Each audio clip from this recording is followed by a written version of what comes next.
that the first Umayyad and Abbasid dynasty, we know they were black. We know that they were what we call Arabs, but there's no such thing as an Arab.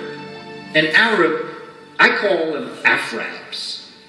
Because to be an Arab, you must be black. That's what makes you an Arab, that you're black. The term Arab, that's a loose term. Arab doesn't really identify nationality or race, because there were Moors who were Arabs, there were Moors who were Christians. So the word Moor, a lot of people try to make Moor synonymous with light or white skin, but that's not necessarily the case, because you remember even when Barack Obama was trying to get elected in America, when people tried to slander him, they would say, oh, he's an Arab. So people know that an Arab, it really means non-white, but they try to make the term interchangeable. They switch the term up at their disposal.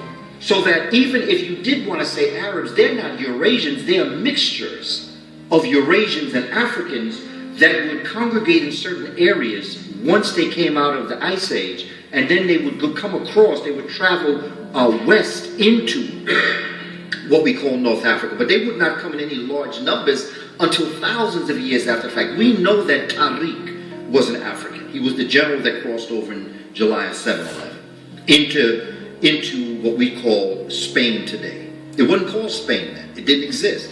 These were little kingdoms. A king of Spain called Alphonse X. Very smart man. What he did was he began to translate the works out of Arabic. Now, Arabic is an African language, by the way. And Antara was the one that gave it syntax and grammar. Because prior to what we today call Islam, Arabic didn't exist. Arabic was the language of the Quran. And that came out of Africans. That Spanish and French and Portuguese, Italian, Romanian, these languages would codify themselves. Once the Moors came in and brought civilization and brought in a semblance of language and syntax, they then would take Latin and they would branch off, and then you would have Spanish. That's why all of the languages are related to Latin. That's why they call the Latin languages.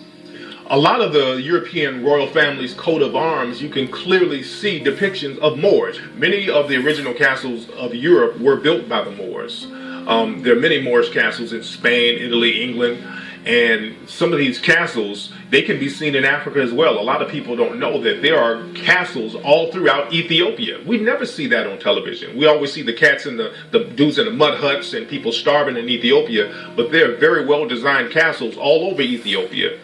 And a lot of the Moors, you can see pictures and paintings of them in castles in Europe. You can look at old paintings and see this.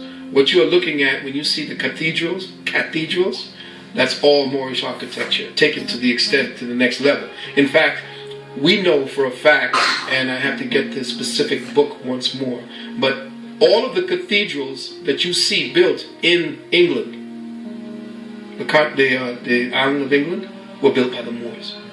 By the time the Moors got into